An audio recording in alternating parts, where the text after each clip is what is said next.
ko'ra qo'ygan qilgan ishlarimiz bitdi. Ko'rishga ham chiroyli holatda chiqdi. Hozir laykni bosib, obuna bo'lmagan bo'lsangiz obunani bosib qo'yasizlar. Kommentariyada izohlarni yozib qoldirsanglar, biz obzorimizni boshlaymiz. Marhamat.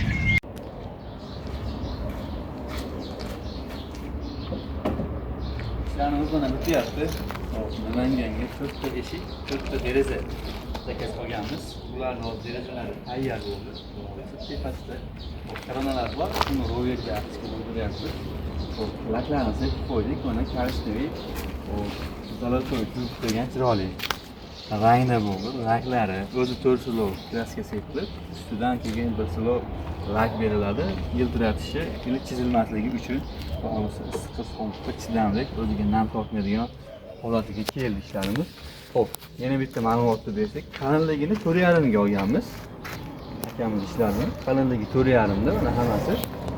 Xo'p, tirsaklarimiz qalinligi 11, narishligimiz 9 lik. Oshxonalari ham chiroyli holatda bo'ldi. Akfa sifat qopqolik. Ko'pchilik o'zi biladi, qopqolik bo'ladi. Oshxonalariga gul qoqib yurilmaydi.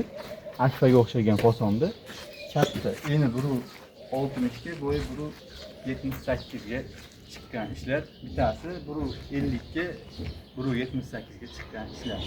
Chiroyli holatda bo'ldi. Xo'p, izohlarni kommentariyada kutamiz. Go'zal holatda. Ko'pchilik tushunadi, o'zi qalinligi 4,5 da, bir o'zidan yog'ochda bo'ladi bu ishlar. 4.2, 4li yog'ochlar ham bor. Arzonroq chiqadi ular kvadrati. Buni kvadratini 750 ming so'mdan qilgan. Zo'r holatda.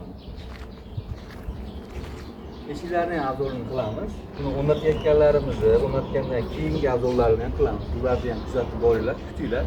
Inshaalloh qo'ldan kelgancha harakat qilyapmiz. Buni pokiza holatda bo'lgan ishlar akamizga so'rab topshirib olsak, bizning yorug' bo'lib, ishlarni chiroyli qilib olgan bo'lamiz. Kimga shunaqa ishlar kerak bo'lsa, pastdagi raqamlarga murojaat qilasizlar. Manzilimiz Andijon viloyati Toshkent tumanida qilamiz. O'zimiz uyda, ustachilik o'zim usta, kanal ham o'zimniki. Bemalol o'zingizlarni fikringlarni qoldirib, nima ma'lumot kerak bo'lsa, menga aloqaga chiqishinglar mumkin. Telegram, WhatsApplarimiz bor. Xohlasanglar, O'zbekiston bo'lsanglar, oddiy telefondan ham aloqaga chiqishinglar mumkin.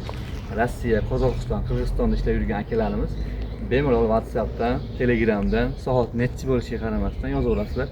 Biz doim xizmatdamiz.